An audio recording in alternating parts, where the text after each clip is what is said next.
Hello hello everyone, welcome back to our YouTube channel the one study point.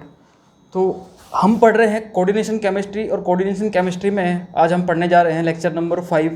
अब तक हमने coordination chemistry में इसका brief introduction, basic terminologies, oxidation states, ligand, और उसके बाद फाइनली हमने लेक्चर नंबर 4 में नोमेनक्लेचर के बारे में पढ़ा था। आज जो हम पढ़ने जा रहे हैं वो होगा अपना हेप्टिसिटी। और हेप्टिसिटी, अगर आप हेप्टिसिटी के बारे में जानते हो तो ही आप यहाँ से किसी भी कोऑर्डिनेशन कंपाउंड का EAN निकाल सकते हो। इसको अपन बोलते हैं इफेक्टिव एटॉमिक नंबर, या उसी को अपन बोलते हैं 18 इलेक्ट्रॉन रूल, बिकॉज वहाँ पर एक न्यूट्रल एटम मेथड यूज़ होता है। ठीक है, तो बिना हेप्टिसिटी के आप EAN नहीं निकाल सकते। और EAN इफेक्टिव एटॉमिक नंबर से हर बार नेट के एग्ज़ाम में, गेट के एग्ज़ाम में, IIT JEM में एक सवाल आता ही आता है।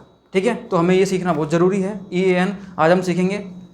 उससे पहले हेप्टिसिटी निकालना मैं सिखा देता हूँ आपको। हेप्टिसिटी होती क्या है, क्लियर? देखना, अपना लेक्चर नंबर 5 होगा हेप्टिसिटी के बारे में। देखो हेप्टिसिटी क्या होती है, इसको समझना ध्यान से। हेप्टिसिटी होती है लिगेंड की प्रॉपर्टी। पहली बात तो ध्यान रखना, हम जब भी हेप्टिसिटी की बात करेंगे तो we deals with the ligands, means lone pair donor species, हम लिगेंड को देखेंगे। अब लिगेंड जो होता है उसकी हेप्टिसिटी अपन किस तरीके से देखते हैं, देखो मैं आपको बताता हूँ। हेप्टिसिटी जो होती है उसमें हम देखते हैं कि मेटल जो है वो डायरेक्टली कितने एटम से जुड़ी हुई है, ये हमें देखना होता है। ठीक है, वही क्या होती है हेप्टिसिटी। देखना, समझना इस चीज़ को, मैं जो समझाना चाह रहा हूँ आपको। देखो फर्स्ट ऑफ ऑल हेप्टिसिटी क्या होती है, प्रॉपर्टीज ऑफ लिगेंड। पहली बात तो ये लिगेंड की प्रॉपर्टी होती है, ये समझ में आना चाहिए आपके, क्लियर है। दूसरा बात, it is the total number of atoms, ध्यान रखना, it is the total number of atoms of the ligand, clear, of the ligand through which it is coordinated with the metal. मतलब हेप्टिसिटी क्या होता है कि मेटल जो है वो लिगेंड के टोटल नंबर ऑफ एटम कितने हैं जिनसे वो डायरेक्टली कोऑर्डिनेटेड है, वो हमें देखना होता है, क्लियर। मतलब number of total number of atom हम देख लेंगे लिगेंड के जिससे मेटल जुड़ी हुई है, वही हमारी क्या होती है, हेप्टिसिटी होती है, क्लियर है चीज़। और एक चीज़ और ध्यान रखना कि hapticity is denoted by the Greek letter eta. किसके द्वारा करते हैं इसको, नीटा के द्वारा। ध्यान रखना, जो नीटा होता है it is a symbol of hapticity, clear. इसको अपन नीटा से रिप्रेजेंट करते हैं। और नीटा के ऊपर जो एक्स दिया हुआ है, ये नीटा के ऊपर जो एक्स दिया हुआ है, ध्यान रखना, ये जो एक्स दिया हुआ है ये एक्स रिप्रेजेंट करता है किसको, हाँ जी, कि कितने नंबर ऑफ एटम, ये लिगेंड के total number of atom metal से जुड़े हुए हैं, जो एक्स होता है उसको अपन रिप्रेजेंट करेंगे, क्लियर है चीज़। और देखो, where x is the number of donor atom of ligand, ध्यान रखना, x is the number of donor atom of ligand directly attach to the central atom. समझ में आ गई होगी आपकी बात। ये मतलब हेप्टिसिटी कुछ नहीं है, it is nothing but it is the just total number of donor atom of ligand which is directly attach to the, या which is directly coordinated to the metal, clear है चीज़। ये अपनी होती है हेप्टिसिटी। अब हेप्टिसिटी को समझने के लिए हम क्या करते हैं, कुछ एग्जाम्पल लेते हैं, उससे आपके समझ में आएगी हेप्टिसिटी होती क्या है, क्लियर है चीज़। देखो मैंने कुछ एग्जाम्पल ले रखे हैं, हाँ जी, समझना है इस चीज़ को। ये एग्जाम्पल से हमने कुछ, ये फर्स्ट एग्जांपल है। देखो इसमें बेंजीन से डायरेक्टली Cr जुड़ा हुआ है, मतलब मेटल जो है क्रोमियम वो बेंजीन से जुड़ी हुई है दोनों तरफ से, क्लियर। अब आप एक चीज़ बताओ मेरे को कि ये बेंजीन है, ये बेंजीन है, बेंजीन के ऊपर क्या होता है, बेंजीन में, ठीक है, बेंजीन में 3 पाई इलेक्ट्रॉन्स होते हैं, सॉरी 3 पाई बॉन्ड्स होते हैं, 6 पाई इलेक्ट्रॉन्स हो गए, और वो 6 पाई इलेक्ट्रॉन आपस में डिलोकलाइज होते रहते हैं। मतलब 6 पाई इलेक्ट्रॉन जो होते हैं वो क्या होते हैं, बेंजीन रिंग के ऊपर डिलोकलाइज होते हैं, मतलब 6 कार्बन एटम के ऊपर डिलोकलाइज होते हैं, ध्यान रखना इस चीज़ को। अब जो ये बेंजीन रिंग के क्या है, ये बेंजीन जो है, बेंजीन के क्या है, पाई इलेक्ट्रॉन डेंसिटी है जो कि इस रिंग के ऊपर क्या हो रही है, डिलोकलाइज हो रही है। या अगर मैं इससे इस Cr एटम को जोड़ता हूँ तो आप ये बताओ, इस पाई इलेक्ट्रॉन डेंसिटी से Cr एटम जुड़ी हुई है, और पाई इलेक्ट्रॉन डेंसिटी किस पर है, 6 एटम पर डिलोकलाइज्ड है, उस पर ये घूम रही है, क्लियर है। इसका मतलब क्या हो गया कि 6 जो है, ये Cr जो है वो 6 एटम से डायरेक्टली कोऑर्डिनेटेड है, क्लियर। इसलिए मैं क्या बोल सकता हूँ कि इसकी हेप्टिसिटी कितनी हो गई, इसकी हेप्टिसिटी कितनी हो गई, हाँ जी, इसकी हेप्टिसिटी जो है वो कितनी हो गई, 6, कितनी हो गई, 6, क्योंकि Cr 6 एटम से जुड़ा हुआ है। अब देखो हेप्टिसिटी को अपन डिनोट करते हैं किससे, नीटा से, मैंने आपको बताया था अभी, ये क्लियर है, नीटा से करते हैं। और कितने एटम से जुड़ा हुआ है उसको अपन इसके ऊपर लिखते हैं एज ए एक्स, क्लियर। तो यहाँ पर कितना आ जाएगा, 6। तो ये हो गया इस बेंजीन की कितनी, क्या हो गई है, हेप्टिसिटी, क्लियर है। अब देखो यहाँ पर इसमें देखना, इस Cr जो है इस बेंजीन जुड़ा हुआ है, पूरे से जुड़ा हुआ है, इसका मतलब क्या हो गया, नीटा 6। इसकी हेप्टिसिटी देखे तो सेम नीटा 6, क्लियर है चीज़, किसी को कोई समस्या नहीं है, आ जाओ। देखो इसमें आओ, यहाँ पर आयरन जो है वो इस अब देखो ये 5 एटम है, ये क्या है, साइक्लोपेंटाइल रिंग है ये, क्लियर। और इसमें इस पाई इलेक्ट्रॉन डेंसिटी से कौन जुड़ा हुआ है, आयरन। इसका मतलब पाई इलेक्ट्रॉन डेंसिटी 5 एटम के ऊपर क्या हो रही है, डीलोकलाइज। इसका मतलब आयरन जो है वो 5 एटम से जुड़ा हुआ है। इसका मतलब ये यहाँ पर क्या आ जाएगा, नीटा 5, क्या आ जाएगा, नीटा 5। क्लियर है चीज़। देखो इसके लिए भी क्या आ जाएगा, नीटा 5। क्लियर है। अब देखो इस पर आओ एक बार, अपन आते हैं इस पर, इस एग्जांपल पर अपन आते हैं। क्लियर है।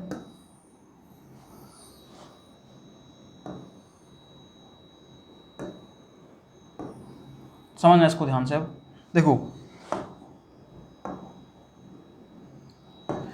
यहां पर अपन निकालेंगे, देखो इसकी देखते हैं अपन कि मेटल जो है सीधी 5 एटम से जुड़ी हुई है। ये लो भैया, ये क्या हो गया, नीटा 5।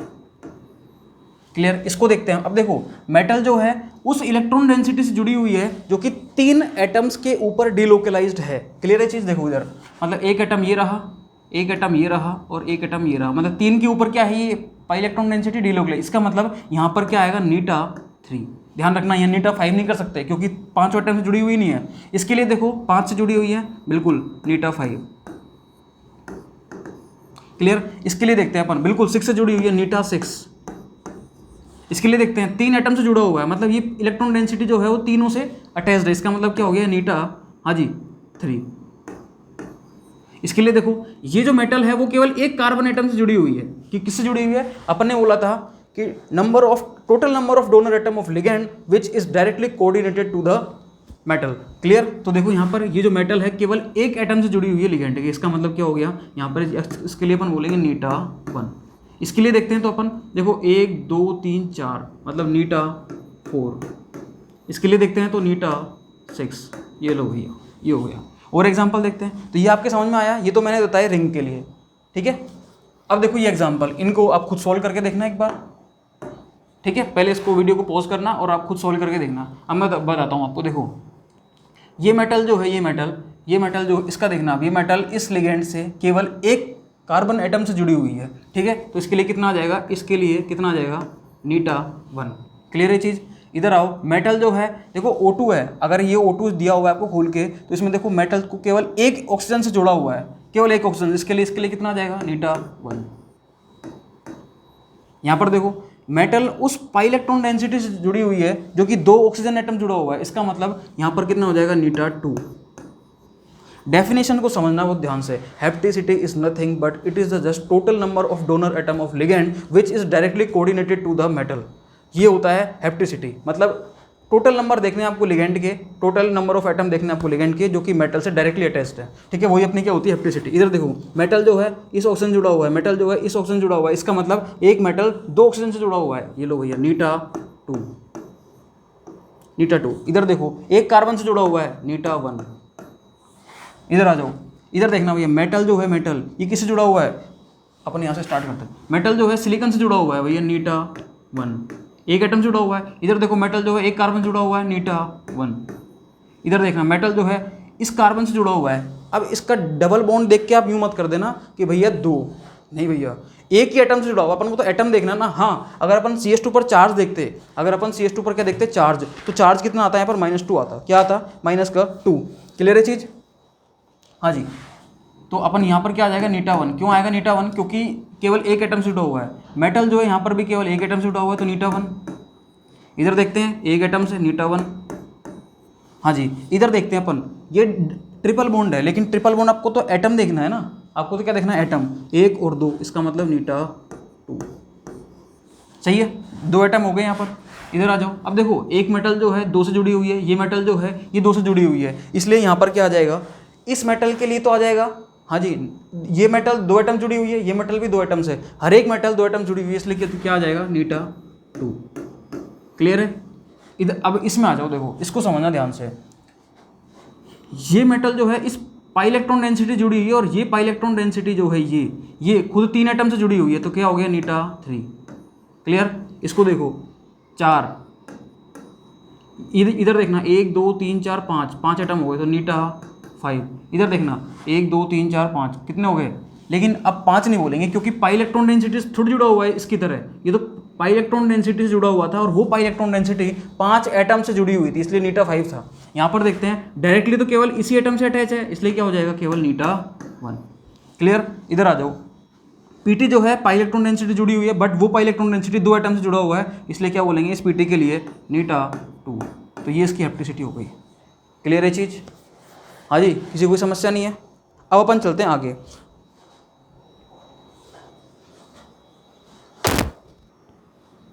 देखो अब अपन देखेंगे determination of number of electron. Number of electron निकालेंगे अपन, number of electron contributed by the ligands on the, हाँ जी, basis of their hapticity according to neutral atom method. मतलब आपको देखना है कि कोई भी लिगेंड कितने इलेक्ट्रॉन डोनेट करता है, वो कितने इलेक्ट्रॉन डोनर है। आप ये निकाल पाओगे, आप हैप्टिसिटी निकाल पाओगे, तभी तो आप क्या निकाल पाओगे, EAN। क्लियर, EAN मतलब इफेक्टिव एटॉमिक नंबर, वो आप निकाल पाओगे। लेकिन इसके लिए आपको न्यूट्रल एटम मेथड जो है ये सीखना पड़ेगा। कैसे देखते हैं अपन इसको, देखो मैं एग्जांपल समझाता हूँ इस चीज़ को, समझना बहुत ध्यान से। मैंने एक सिंपल सा एग्जांपल ले रहा हूँ, जैसे मैंने ये ले लिया, ये ले लिया, इसको अपन बोलते हैं क्या, प्रोपीन। क्या बोलेंगे इसको, प्रोपीन। देखो ये हाइड्रोजन है, मैंने क्या करा, इस हाइड्रोजन को हाँ जी हटा दिया यहाँ से, -H, ठीक है, मैंने हटा दिया। अब क्या होगा यहाँ से, देखना ये वैलेंसी क्या हो गई, खाली हो गई। मतलब यहाँ पर मैं क्या बोल सकता हूँ, CH2 हो गया, और ये वैलेंसी क्या हो गई, खाली। इसको मैं इस तरीके से भी तो लिख सकता हूँ ना भैया, देखो मैं इधर, देखो CH2 और ये इलेक्ट्रॉन, क्यों, क्योंकि मैं इसको क्या बोल रहा हूँ, देखो मैं इसका जो क्लीवेज है वो किस तरीके से करा रहा हूँ, ये लो भैया, ये 2 इलेक्ट्रॉन थे, इसका इधर आया और ये वाला इधर गया, इसका मैंने क्या कराया, होमोलाइटिक क्लीवेज। क्लियर है चीज़? अब आ गया अपने पास ये, क्लियर, ये आ गया। अब देखो यदि मैं इस CH2 को, इसकी जो वैलेंसी खाली थी, इसको मेटल से जोड़ देता हूँ, इसको मेटल से जोड़ देता हूँ, तो क्या हो जाएगा कि मेटल केवल एक एटम से जुड़ी हुई है। किससे जुड़ी हुई है, एक एटम से। तो इसके लिए मैं क्या बोलूँगा, इसके लिए, और सिग्मा बॉन्ड से जुड़ी हुई है, तो इसके लिए या तो आप बोल दो कि सिग्मा C3H7, क्या बोल दो, या तो सिग्मा C3H7। क्लियर है? क्यों, क्योंकि C3H7 ही है ये, ठीक है। इसको अपन क्या बोलेंगे, प्रोपाइलियम, सॉरी ये क्या हो गया, जो प्रोपीन होता है उसमें से आपने क्या करा, एक वैलेंसी उसकी खाली कर दी। क्लियर है चीज़? अब देखो समझना, अगर मैं इसके लिए इलेक्ट्रॉन डोनर की बात करता हूँ तो मेटल केवल एक एटम से जुड़ी हुई है, इसलिए क्या बोलूँगा मैं इसके लिए नीटा 1। क्या बोलूँगा इसके लिए, नीटा 1, या तो ऐसे लिख दो या फिर क्या बोल दो इसके लिए, नीटा 1। क्लियर? अब बात करते हैं अपन इसकी इलेक्ट्रॉन डोनर की।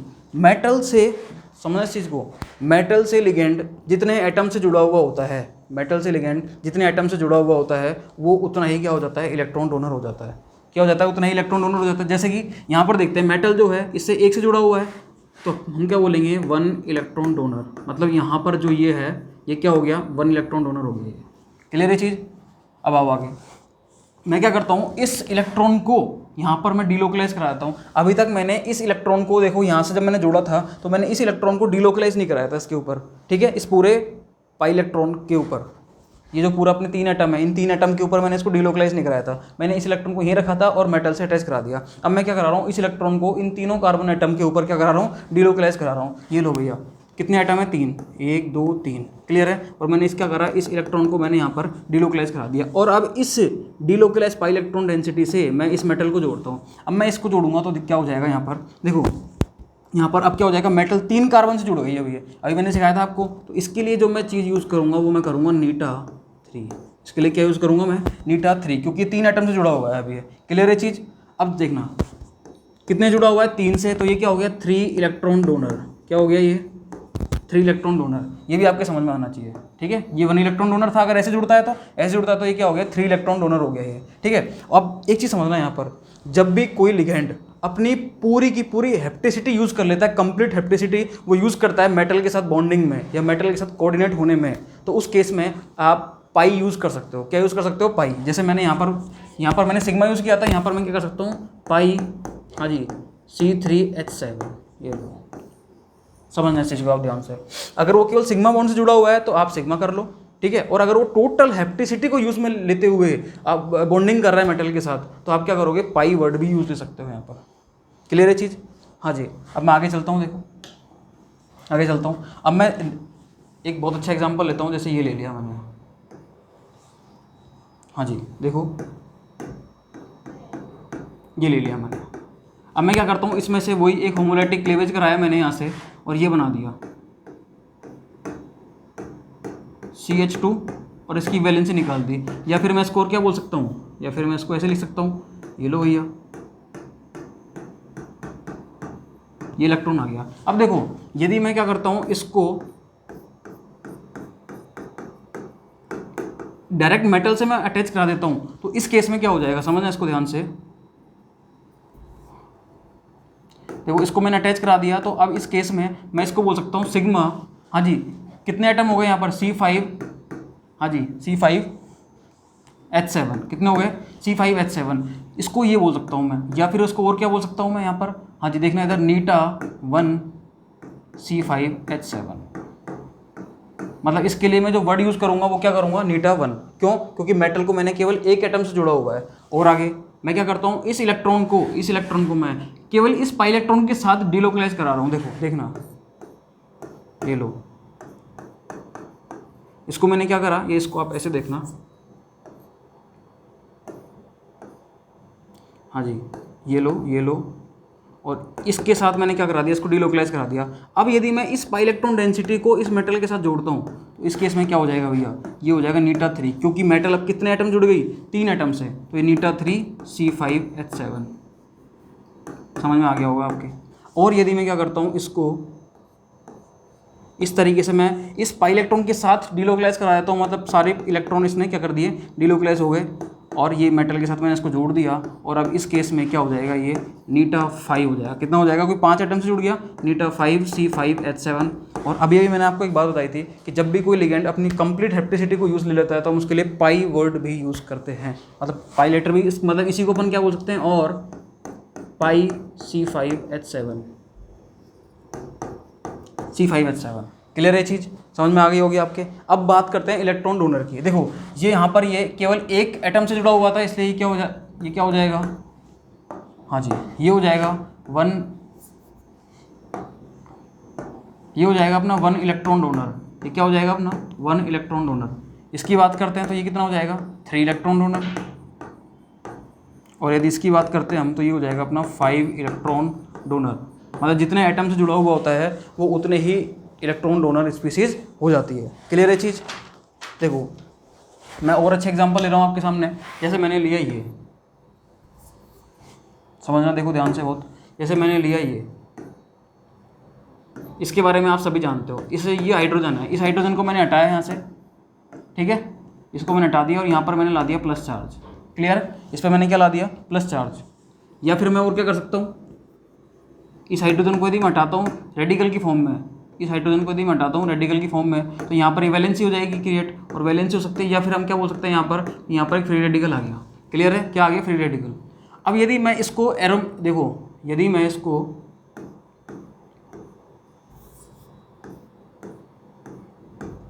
इसको मैंने मेटल से जोड़ दिया, तो यहाँ पर आपको सबको पता है कि इसके लिए मैं क्या यूज़ करूँगा, ये तो सिग्मा बोलूँगा मैं, इसको क्या बोलूँगा सिग्मा, और क्या हो जाएगा ये C3H3।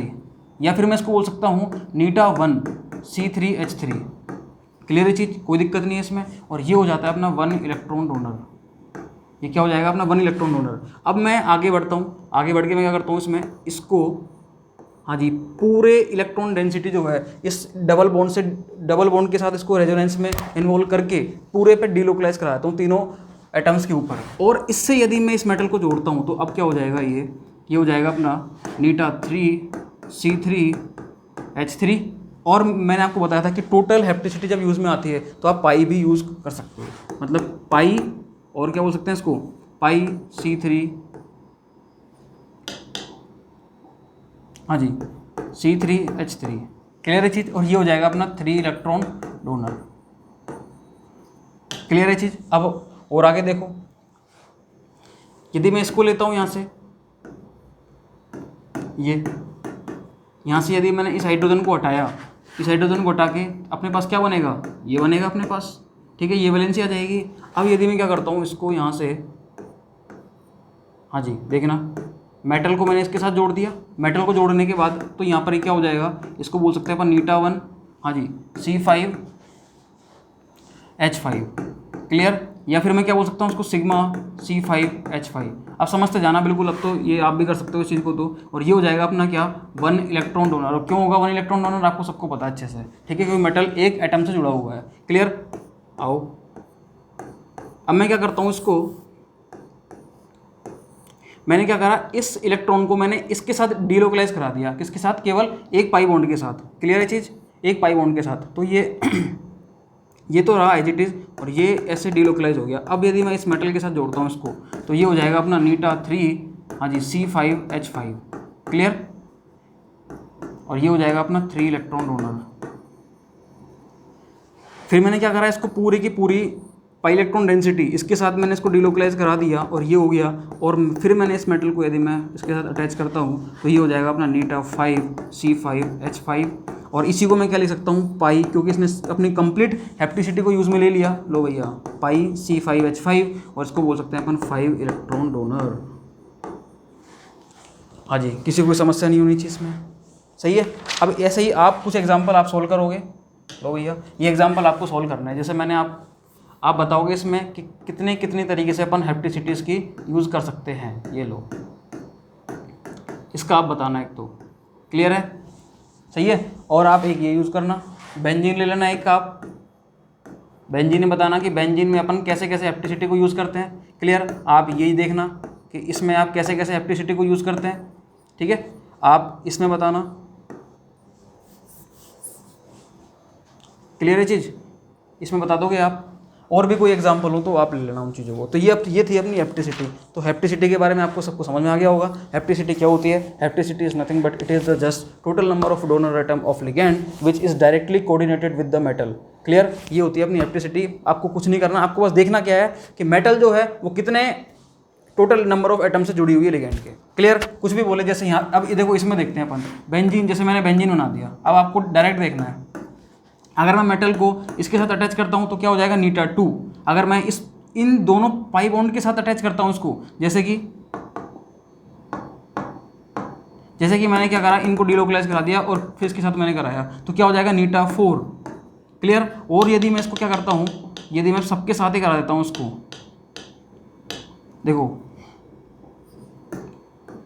देखना आप, मैंने क्या करा, ये बेंजीन ने इसके साथ कर दिया तो क्या हो जाएगा, नीटा6।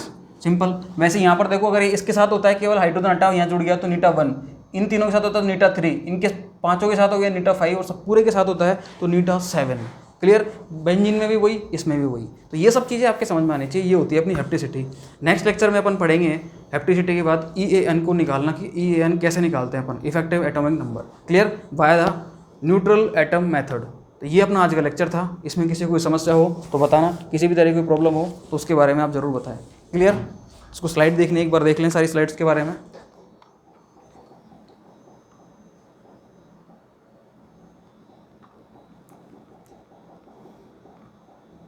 हाँ जी, देखो नंबर 1 स्लाइड अपनी ये थी। इसके बाद ये था अपना पहले हैप्टिसिटी के बारे में, हैप्टिसिटी क्या होती है उसकी पूरी डेफिनेशन थी। ये अपने फिर कुछ एग्जाम्पल थे, एग्जाम्पल सोल्व कराए थे मैंने। उसके बाद ये भी एग्जाम्पल्स थे। क्लियर, इन सब के मैंने आंसर निकालना सिखाया था। फिर यह था अपना determination of electron, number of electron contributed by the ligand on the basis of their hapticity according to neutral atom method. Clear है चीज़। फिर मैंने आपको सिखाया था कि कैसे कैसे अपन हैप्टिसिटी निकालते हैं। उसके बाद ये फिर एग्जाम्पल लिए थे उसके मैंने कुछ, ठीक है। और ये 2-3 एग्जाम्पल आप खुद सोल्व करना, और जो भी एग्जाम्पल मिले वो सारे आप खुद देखना। क्लियर है चीज़। तो ये थी अपनी हैप्टिसिटी। नेक्स्ट लेक्चर में अपन मिलते हैं with the EAN। Clear, okay, thank you so much.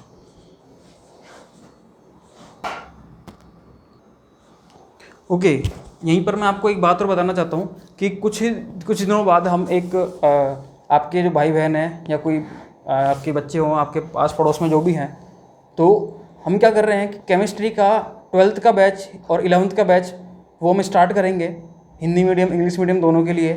तो जो भी लोग हैं, और वो हम उसमें कंप्लीट सिलेबस कराएंगे, NCERT का कंप्लीट सिलेबस हम उससे पढ़ाएंगे, और वो चैप्टर वाइज चलेगा पूरा कंप्लीट अपना सिलेबस। किसी को जहाँ भी प्रॉब्लम हो तो वह पूछ सकता है, वो अपने कमेंट बॉक्स में बता सकता है। तो प्लीज़ उन लोगों को रिकमेंड करना, क्योंकि अभी आपको पता है कोविड-19 पेंडेमिक टाइम चल रहा है अभी, तो इस केस में अभी इतना टाइम है नहीं कि मतलब स्कूल जा सके, ना कोई बुक्स का टाइम है। तो एक रेगुलरिटी के लिए आपको क्या करना पड़ेगा, यूट्यूब चैनल पे यहाँ पर आओ, इस चैनल के बारे में आप लोगों को बताओ, शेयर करो ज़्यादा से ज़्यादा उन लोगों को, ठीक है, ताकि उनकी रेगुलरिटी बनी रहे। देखो 11th-12th दोनों क्लासेज जो हैं वो सबसे इंपॉर्टेंट क्लासेज होती हैं, ठीक है, वही अपना बेस जमाती हैं, और उसी के बेसिस पे आप आगे IIT, नीट और आगे किसी को और आगे जाना होता है, बीएससी एमएससी ग्रेजुएशन करके, और वो आगे और जाते हैं, कोई आईआईटी जैम का एग्ज़ाम देता है, कोई एमएससी एंट्रेंस का एग्ज़ाम देता है, कोई और भी एग्ज़ाम नेट जेआरएफ में जाते हैं।